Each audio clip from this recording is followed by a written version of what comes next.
Hi అండి, ఎలా ఉన్నారు? అందరూ బాగున్నారా? ఈరోజు మా సండే స్పెషల్ మీకు చూపిద్దామని వీడియో చేస్తానండి. మరి వీడియోలోకి వెళ్ళిపోదామా? ముందుగా వీడియోకి ఒక లైక్ ఇచ్చేయండి. ముందుగా ఉల్లిపాయలన్నీ ఇలా శుభ్రంగా కడుక్కొని పక్కన పెట్టుకోవాలండి. ఇలా చిన్న ఉల్లిపాయలు అయితే చాలా బాగుంటుంది చేపల పులుసుకి. ఒకసారి ట్రై చేయండి. ఇలా పక్కన పెట్టుకోవాలండి. పెట్టుకున్నాక అన్నీ మిక్సీ జార్లో వేసుకోవాలి. ఉల్లిపాయలు వేసాక చిన్న అల్లం ముక్క వేసుకోవాలండి. తర్వాత వెల్లుల్లిపాయలు కొద్దిగా వేసుకోవాలండి. తర్వాత ముందుగా కడుక్కున్న టమాటాలు ఒక 4-5 బాగా ముక్కలు కోసి అవి కూడా మిక్సీ జార్లో వేసుకోవాలండి. ఇవన్నీ మెత్తగా మిక్సీ పట్టుకోవాలి. ఫ్రెండ్స్, ఈరోజు మీ సండే స్పెషల్ ఏంటో నాకు కామెంట్ చేసి చెప్పండి. చేపల, చికెనా, మటనా? సమ్మర్ వచ్చేసింది కదండి, చాలా ఎండగా ఉంది, బయటంతా చాలా వేడిగా ఉంది. ఇలా మిక్సీ పట్టుకున్నాక పక్కన పెట్టుకోవాలండి. ఈ చేపల్ని బాగా కడిగి పసుపు, ఉప్పు వేసి ఇలా ఉంచుకోవాలి పక్కని. ఫ్రెండ్స్, నా వీడియో నచ్చినట్లయితే లైక్ చేయండి, షేర్ చేయండి, సబ్స్క్రైబ్ చేసుకోండి. ఇలా పక్కన పెట్టుకోవాలండి. పెట్టుకున్నాక ఆనియన్స్ అన్నీ ఇలా మెత్తగా పేస్ట్ చేసుకోవాలండి. ఇలా పేస్ట్ చేసుకున్నది పక్కన పెట్టుకోవాలండి. ముందుగా స్టవ్ వెలిగించుకోవాలి. దానిపైన కళాయి పెట్టుకొని 6-7 స్పూన్లు ఆయిల్ వేసుకోవాలండి.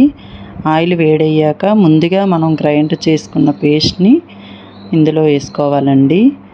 బాగా కలిపి ఈ పేస్ట్ అంతా బాగా ఫ్రై అయ్యే వరకు కలుపుతూ ఉండాలండి.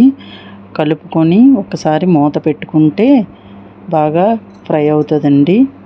ఒక 2 నిమిషాలు బాగా ఫ్రై అయ్యాక మళ్ళీ మూత తీసుకొని ఒకసారి చూడండి. ఇలా బాగా ఫ్రై చేసుకోవాలి. ఇలా ఫ్రై అయిన తర్వాత కొద్దిగా కరివేపాకు వేసుకోవాలండి. కరివేపాకు కూడా కొద్దిగా ఫ్రై చేసి అందులో ఇలా ఫ్రై చేసుకున్నాక అందులో మసాలాలు ఒక్కొక్కటి యాడ్ చేయాలండి. సిమ్లో పెట్టుకోవాలి స్టవ్ని. ముందుగా ధనియాల పొడి కొద్దిగా వేసుకోవాలండి. తర్వాత కొద్దిగా పసుపు వేసుకోవాలి. తర్వాత కొద్దిగా సాల్ట్ వేసుకోవాలండి. సాల్ట్ సరిపడా వేసుకోవాలి. తర్వాత కారం వేసుకోవాలండి. కారం 3 స్పూన్లు వేసుకోవాలి. ఇలా మసాలాలన్నీ వేసుకున్నాక బాగా ఫ్రై చేయాలండి. ఫ్రై చేసుకున్నాక ముందుగా మనం కడిగి పెట్టుకున్న చేపలని తీసుకోవాలండి. అవి మంచిగా ఇలా ఒక్కొక్క పీసు అందులో వేసుకోవాలండి. అన్నీ అలా వేసుకున్నాక మంచిగా ఒకసారి కలుపుకోవాలండి. ఇలా చేపలన్నీ అందులో వేసుకోవాలండి. వేసుకున్నాక మంచిగా ఒకసారి ఇలా మెల్లిగా కలుపుకోవాలండి. ముక్కలు ఇరిగిపోతాయి, చూసుకొని మెల్లిగా ఫ్రెండ్స్, చేపలంటే ఎవరికి ఇష్టం ఉంటుంది, ఎవరికి ఇష్టం లేదో ఒకసారి కామెంట్ చేసి చెప్పండి. చేపలు తినాలండి, చాలా మంచిది. ఇలా అన్నీ ఒకసారి కొద్దిగా మంచిగా ఫ్రై చేసుకోవాలండి. ఆ పచ్చదనం పోయే వరకు. ముందుగా నానబెట్టుకున్న చింతపండుని ఇందులో వేసుకోవాలి. పులుపు సరిపడా చూసుకొని వేసుకోండి. తర్వాత దానికి తగినంత వాటర్ కూడా కొద్దిగా వేసుకోవాలండి. వేసుకొని మంచిగా ఒకసారి కలుపుకోవాలి. ఒక 5-10 నిమిషాలు బాగా ఉడకనివ్వాలండి. చేపల్లో ఉన్న పచ్చదనం పోయి పులుసు బాగుంటుంది. ఇలా 4-5 పచ్చిమిర్చి కూడా వేసుకోవాలి. వేసుకున్నాక కొద్దిగా కొత్తిమీర కూడా వేసుకోవాలండి. ఫ్లేవర్ బాగుంటుంది. ఒకసారి ట్రై చేయండి.